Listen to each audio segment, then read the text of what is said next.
Genial, bueno. Bueno, una breve presentación sobre una investigación que estamos haciendo en el Centro CEPS América Latina sobre ciencia data. Es un trabajo que venimos haciendo hace 2 años con Valeria Arza y el resto del equipo de CENIT.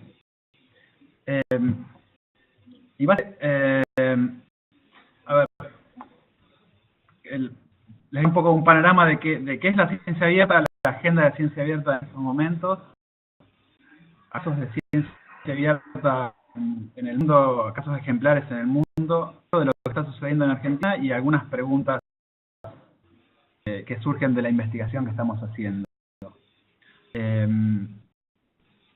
Hay mucho más material, pero bueno, para una presentación de 15 minutos lo que quiero tratar de hacer es ilustrar algunas de las prácticas de ciencia abierta y algunos de los desafíos que esas prácticas presentan. Bueno, no quiero abundar mucho sobre esto porque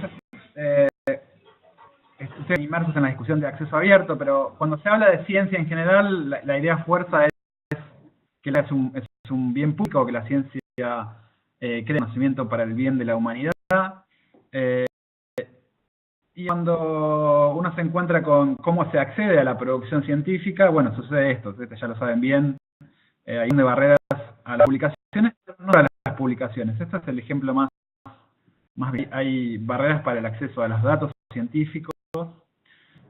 Después hay políticas de comercialización de ciencia que, por ejemplo, favorecen el patentamiento de desarrollos científicos realizados en universidades públicas, y eso impide que el conocimiento que es financiado con fondos públicos después es apropiado, aprovechado solamente por los grupos.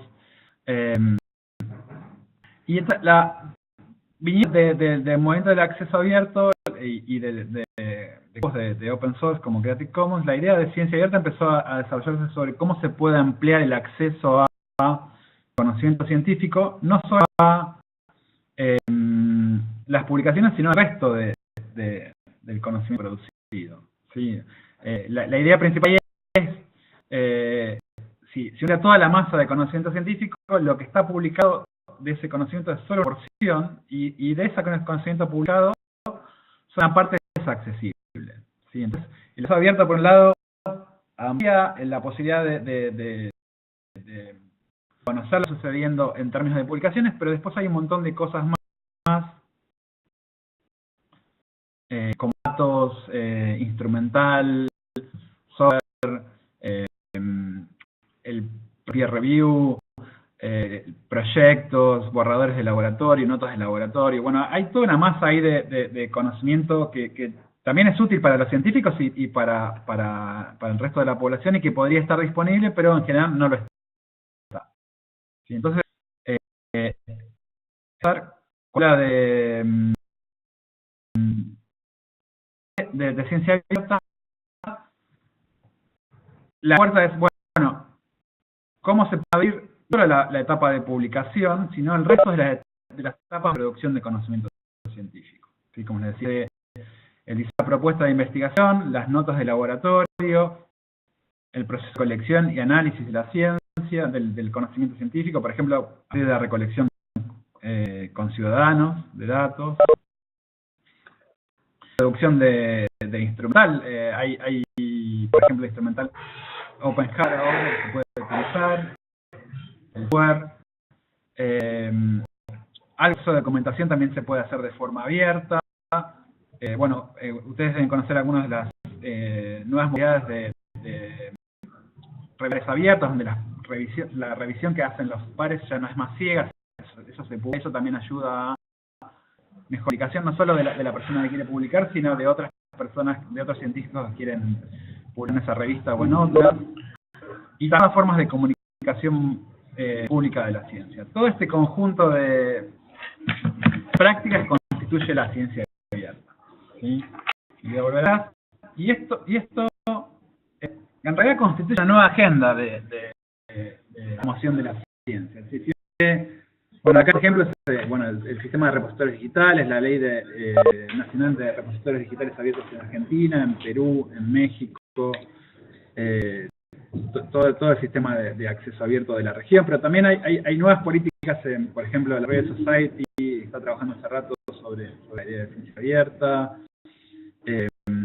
La OSCE está impulsando un programa de ciencia abierta, y sobre todo la Comisión de la Unión Europea lanzó este año, ya venía trabajando hace bastante, pero lanzó este año un programa que se llama Ciencia Abierta, Innovación Abierta, Abierto para Todos, donde plantea el desarrollo de conocimiento científico abierto para el desarrollo social y económico de la región. ¿Sí? Uno de los puntales de desarrollo.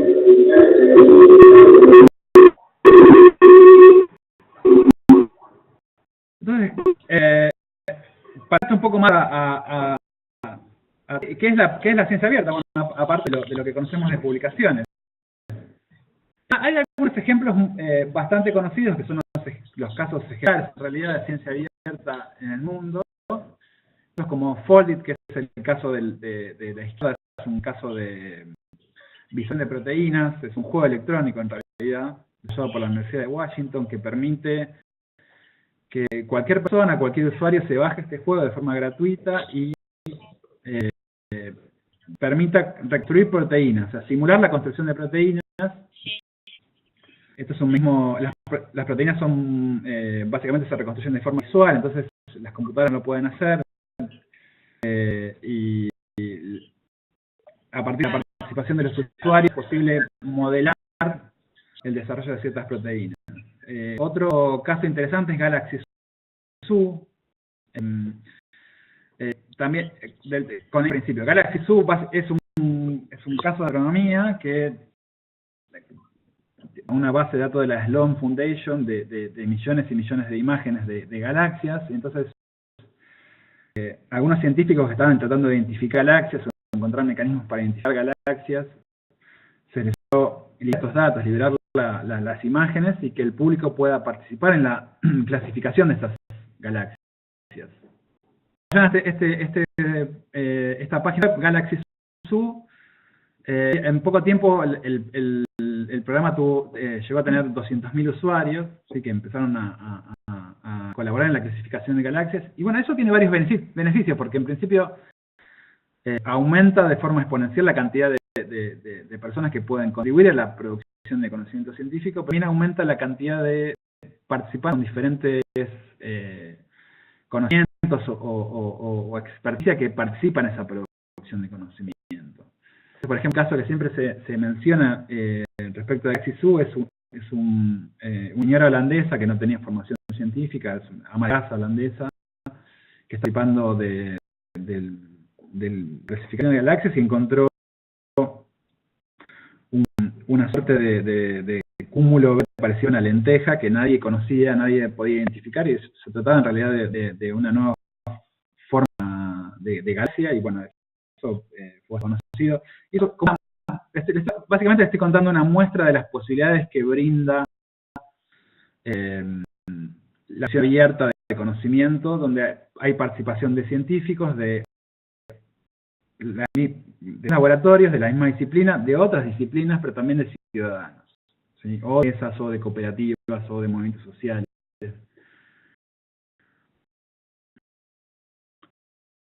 Otro caso, que bueno, quizás el caso más conocido es IBERT, revisión de avistaje de aves, que remonta al siglo XIX, y en Argentina a comienzos del XX. Y básicamente lo que hace IBERT es digitalizar ese proceso. Las personas en avistaje de aves son amateurs que van al campo el fin de semana o algún día soleado, con un cuaderno, y hacen básicamente anotaciones de cuántas ven, en qué momento, qué especie, etc. Y puede ser la Universidad de Cornell, y lo que hace es básicamente permitir que las personas que estaban haciendo ese avistaje de aves en paro puedan subir a una página web y después compartir esos datos, ¿sí?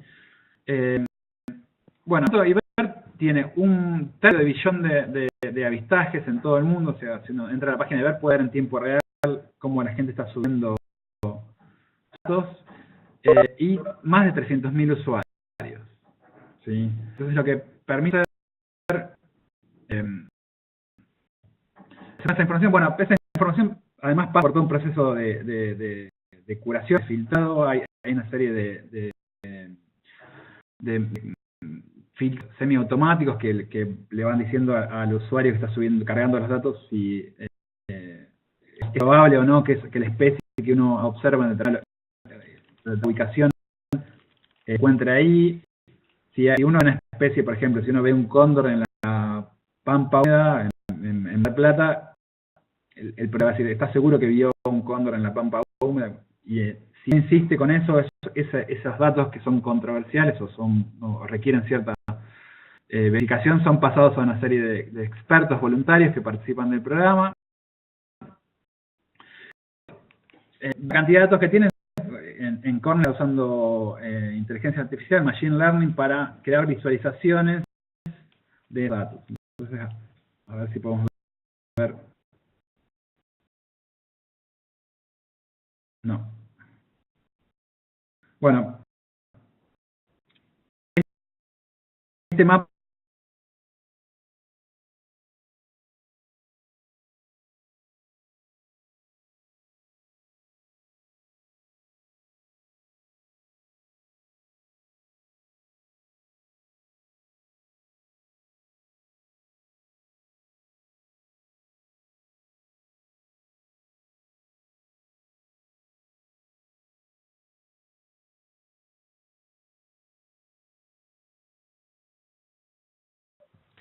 Te hemos perdido con el audio. A lo mejor al tratar de interactuar con el mapa.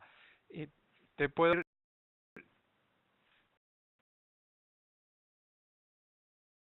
tomar la presentación.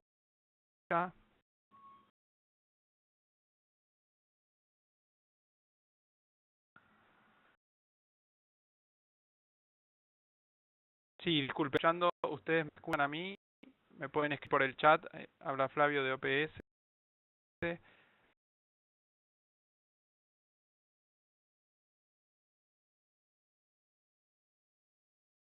Bien, María, voy.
lo que sucede identificar varias veces por distintos usuarios. Entonces, evidentemente, se pide un proceso de control de esa caracterización de datos. Hay cierto aumento de la creatividad, esto que le decía del uso múltiple de esos datos, ¿no? O sea, que para distintos marcos de conocimiento, distintas experticias pueden acceder a esos datos. Permite en principio que se ve el mismo problema con distintos ojos. ¿Sí? Es uno de los principios de la innovación o de la creatividad. Y entonces, hay casos como PubMed, por ejemplo, donde sucede eso. Otra serie de beneficios que bueno, no relacionados con la eficiencia, sino con la democratización del conocimiento, así que todos acceden a los datos, que los datos son producidos o el conocimiento que es producido con fondos públicos es libre para cualquiera que quiera consultarlos. Y también un beneficio asociado con la participación, o sea, si existe la que los ciudadanos participen de alguna manera en la producción de datos o en la caracterización de datos científicos, es posible pensar que esos ciudadanos empiezan a adquirir capacidades en esas disciplinas o algún tipo de articia en esas disciplinas, como sucede, por ejemplo, en el avistaje de pájaros. O sea, las personas en avistaje de pájaros tienen un conocimiento a veces mayor que los ornitólogos sobre la variación de una especie, sobre los lugares de anidaje, sobre la migración, sobre distintas características de esas aves.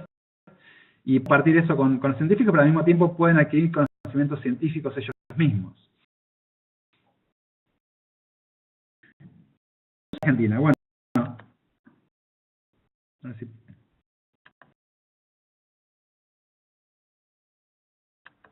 No sé si puede ahí.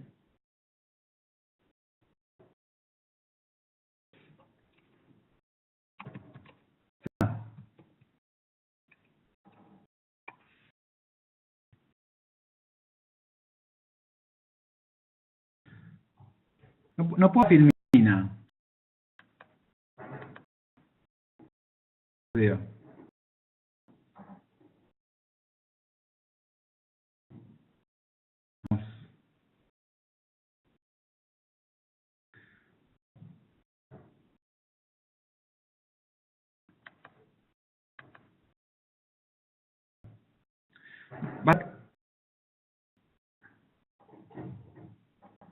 Ahora era alguna de las experiencias que conseguimos recolectar en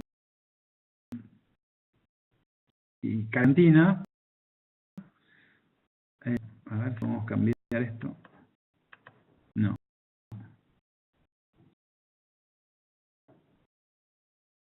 Ok, les digo si podemos resolver el problema.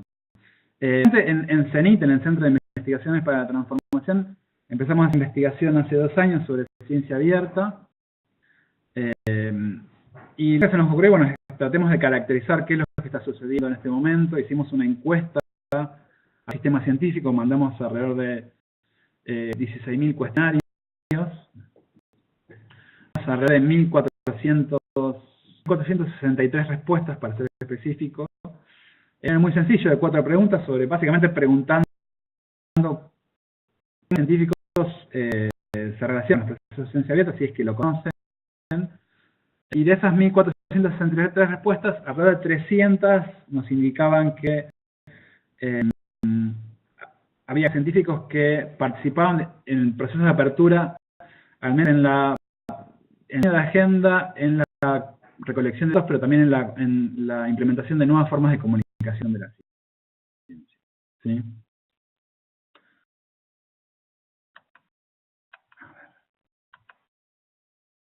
Casos, un mapa de ciencia abierta identificando, interesante, identificamos alrededor de 40 casos de ciencia abierta en Argentina, y ahí encontramos de todo, desde biología, ecología, astronomía, geología, antropología, bueno. El mapa de casos está disponible en la página de STEPS América Latina, es stepsamericalatina.org.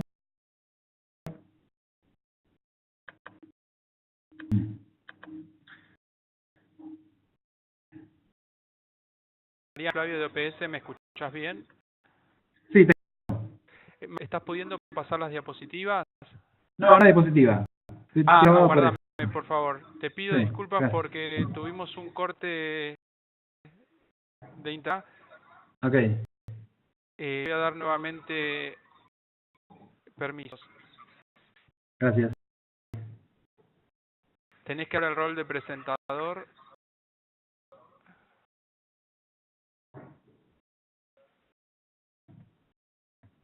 Ahí está. Perfecto. Y vos podés, te pido 1000 disculpas. No, está bien. ¿Se escucha ahora o repito lo que estaba diciendo?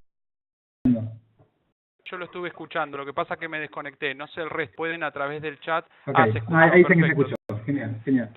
Gracias a todos, disculpen. Ahí está. El mapa con alrededor de 40 casos está disponible en la página de STEPS América Latina. Básicamente de lo que sucede en el país. Y es bastante indicativo de lo que está sucediendo en otros países de América Latina, como Brasil, por ejemplo.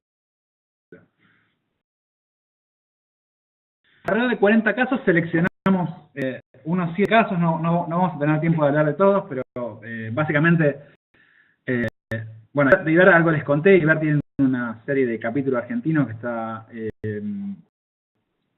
es una función, es interesante, es una ONG por la Fundación Aves Argentinas, y que tiene un convenio con el Sistema Nacional de Repositorios Biológicos.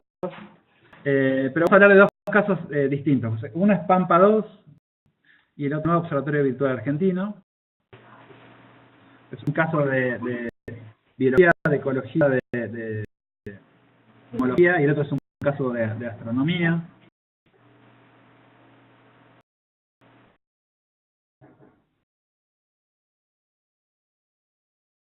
A ver.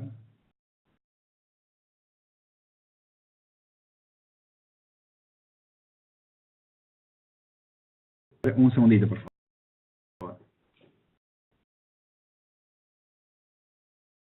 Ok. El caso de NOVA, por ejemplo. NOVA es una iniciativa de autonómicos argentinos. La idea es recolectar información disponible en estos observatorios y crear un repositorio virtual de estas imágenes, y al mismo tiempo empezar a documentar datos que estaban a punto de desaparecer, por ejemplo, datos que estaban en disquetes o en cintas o placas fotográficas. Entonces hay todo un proceso de digitalización de esos datos. Eso tiene que ver como la ciencia abierta en realidad lo que hace también es poner a disposición de científicos, pero también de otros usuarios, la información que está guardada. No, es un observatorio de CONICET, ¿sí? Es un observatorio virtual que recoge esa información y que al mismo tiempo realizó todo un proceso de estandarización de esos datos para que puedan ser compartidos con astrónomos a nivel mundial, ¿sí? Para eso utilizó un software previsto por la Asociación de Astronomía Alemana, se llama GADO el software, es un software libre, o sea que no hubo que hacer gasto ahí. Es un programa muy pequeño, el CONICET solamente paga una técnica para hacer el mantenimiento del sitio, para hacer la digitalización de imágenes y para adaptaciones del software necesarias para que corra la base de datos, pero eso es todo. ¿Sí? Tiene su director y otras más, pero la infraestructura de NOVA es mínima. ¿Sí? Ahora, el tema con NOVA es que el software que utiliza es un software específico para astronomía. Entonces, si uno quiere acceder a esos datos, puede acceder a cualquier parte del mundo, pero necesita tener cierto conocimiento de astronomía. ¿Sí? A partir de un grupo de científicos del laboratorio LIFIA en la Universidad de La Plata empezaron a desarrollar un software, que es básicamente que se llama Icon, que acá no lo voy a poder mostrar porque no está el archivo compartido con ustedes, pero se puede ver el video en YouTube, busca Siconcro LIFIA y ahí aparece. Y les cuento lo que hace es permite a los usuarios ayudar a identificar galaxias. ¿Sí? O sea, de nuevo, ahí ese conocimiento científico disponible que es guardado en la biblioteca o en la estantería de los científicos, en principio es puesto a disposición de otros científicos a partir de la estandarización de esos datos y después la relación, pero también la gente de LIFIA lo que hizo es avanzar un paso más y crear la posibilidad o usuarios o amateurs de la gente interesada en astronomía que no son científicos pueden acceder a esos datos y pueden interactuar con esos datos y ayudar a la producción de conocimiento científico.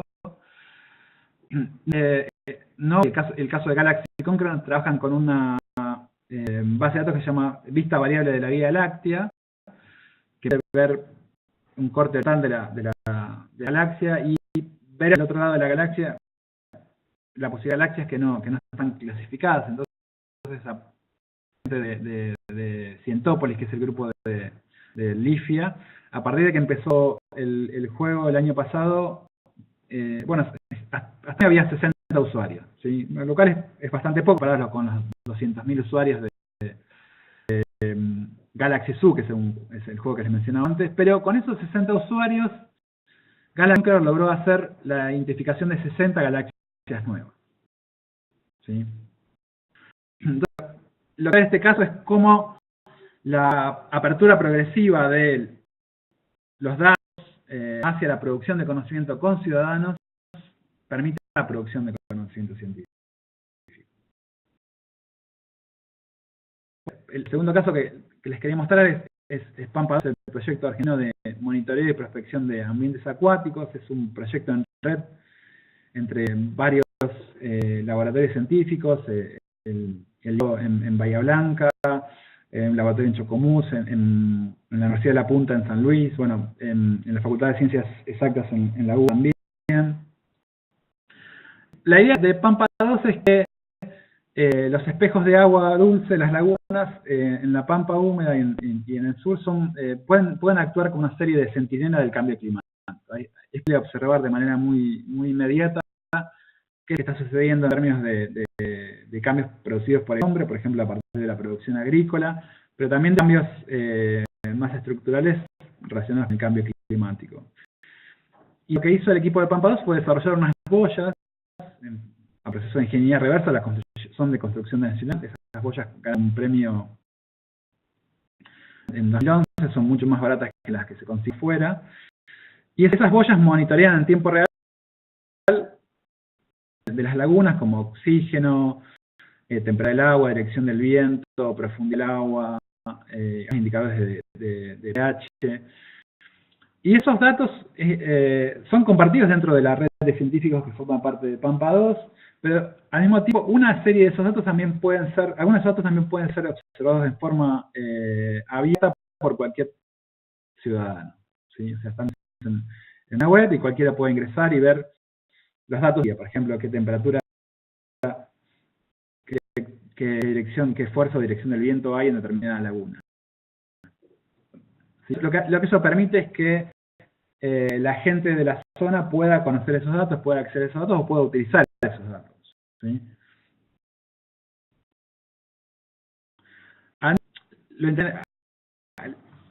Que se ve un proceso de apertura progresiva. Esto que empezó solamente con un proyecto de censado de datos,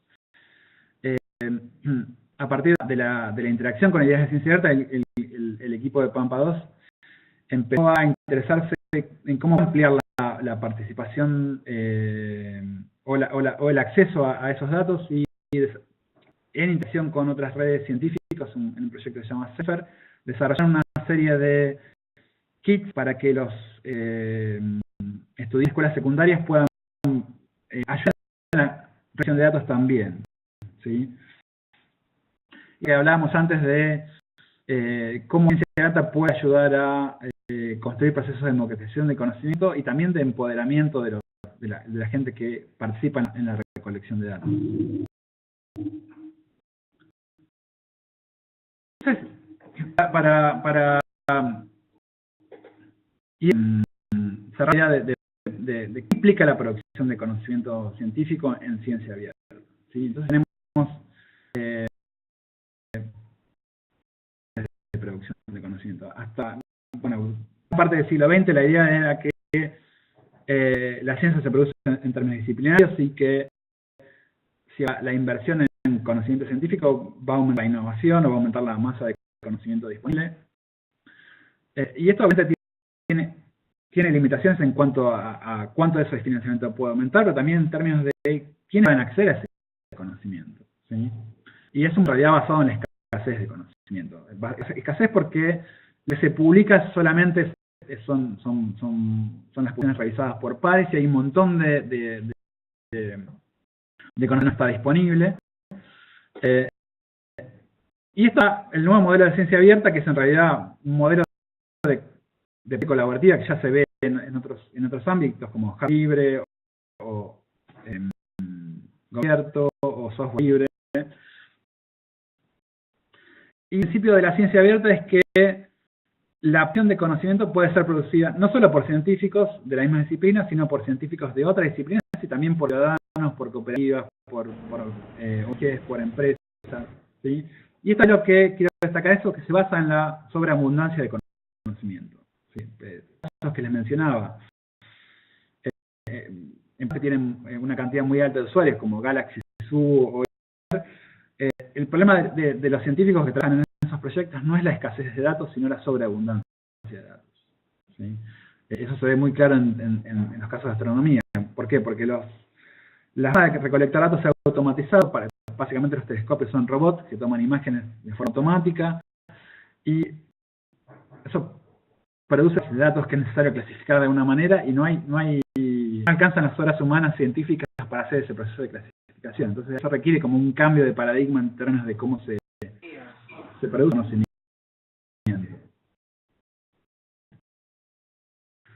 Pero esto presenta algunos desafíos, porque como se veía en la presentación de Ivonne antes,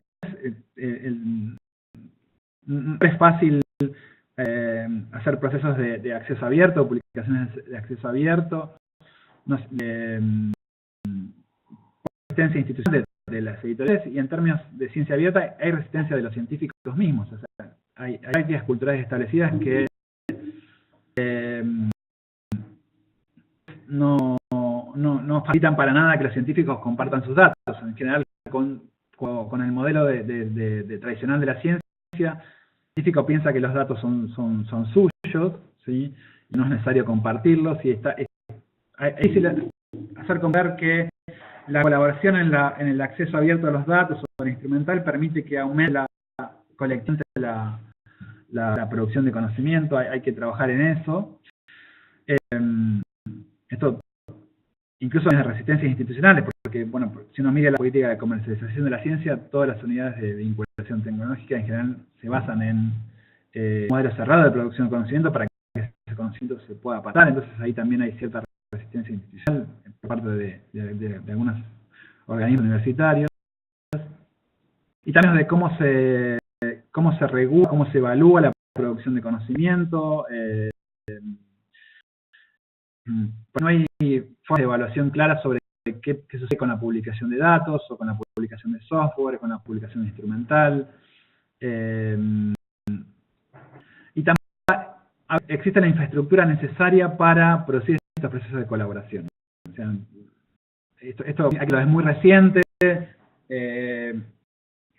La infraestructura no va a estar, pero hay que empezar a pensar en términos de cómo construir repositorios de datos, plataformas que permitan la colaboración entre distintas disciplinas, que permitan la producción de software libre o de hardware libre de tipo físico, que pueda ser utilizado en varias problemáticas o científicas. A nivel lo que ve es toda serie de desafíos en torno de cómo ampliar la participación de los ciudadanos, ¿sí? Cómo lograr que los ciudadanos puedan no solo acceder a las publicaciones, sino si fuera de su interés acceder a los datos, y también en algunos casos participación de esos datos, ¿sí? Hay necesidad de capacitar a esos usuarios, de llevarlos a participar, pero también que la gente que participa no sea solamente que es una población diversa, ¿no? Que puedan participar mujeres, que pueda participar gente de distintos extractos sociales, que pueda participar gente de indígenas, por ejemplo. Con la participación, la idea es el potencial de crear procesos de innovación abierta y de inteligencia colectiva va a ser mayor. Por lo también hay que empezar a pensar en términos de financiamiento, cómo se van a financiar estas prácticas. Se va a financiar, por ejemplo, el desarrollo de hardware libre o de software libre para la producción abierta. Bueno, toda una serie de... No los quiero abrumar con esto, pero lo que está viendo en realidad cuando se habla de ciencia abierta es un cambio de paradigma sobre cómo se produce conocimiento, ¿sí? De un paradigma que va de los paradigmas cerrados de producción, del que compite en su labor con otros laboratorios, a la posibilidad de colaborar y compartir datos global, no solo con científicos de más disciplinas, sino con otros actores sociales. Y eso implica todo el desarrollo de infraestructura, de políticas y de herramientas que tienen esa producción hacia formas abiertas y colaborativas.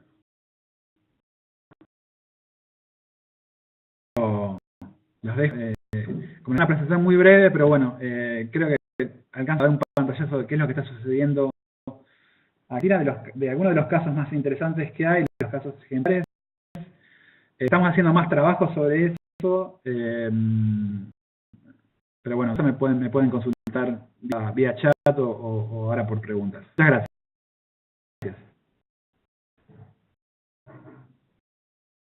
Muchas gracias por la presentación. Por ahora vamos a hacer lugar a una pregunta que está por chat de Mario Pizzi, que dice si accesibilidad no debería ser una preocupación en el acceso abierto. Te paso entonces la palabra y después damos lugar a la próxima presentación. Es una preocupación en términos de... Hay dos cosas ahí. En primer lugar, hay una cuestión de timing, ¿sí? De cuándo se accede a los datos, ¿sí? El tema del periodo de embargo. La de repositorios digitales abiertos lo que establece es que a los 5 años de realizada la publicación hay que liberar los datos que se utilizaron para esa publicación, ¿sí? Entonces la ley es básicamente obligar a los científicos que son financiados, aunque sea en parte con fondos públicos, a publicar esos datos y dejarlos en algún repositorio. Los repositorios van a tener que empezar a pensar formas de instrumentar ese acceso, ¿sí? Porque bueno, hay que pensar que los datos, no hay que tener datos, imágenes astronómicas, que datos biológicos o datos estadísticos o en listas. El micrófono no. Entonces, eso por un lado. En segundo lugar, hay que pensar en términos de cuáles son los riesgos de compartir cierta información, ¿sí?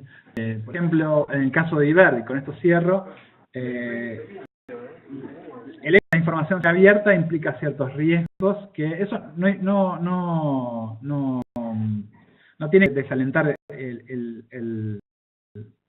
la publicación de esos datos, pero sí es necesario tener en cuenta cuáles son los peligros. Por ejemplo, si uno puede ver a dónde se pueden observar ciertas especies, eso implica que uno puede observar esas especies, pero también puede ir a cazarlas, ¿sí?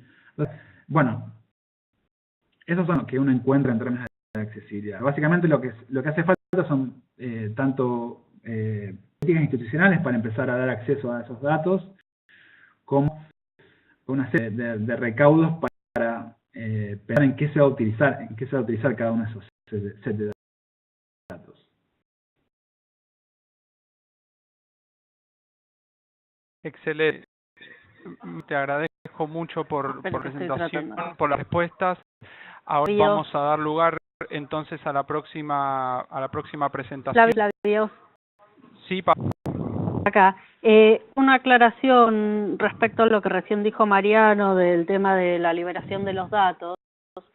La realidad exige que los datos estén liberados 5 años después de su cosecha, más de si hubo o no una publicación, ¿sí? Okay. El plan para las publicaciones es de 6 meses, de los datos es desde 5 años. Solo para evitar confusiones, nada más.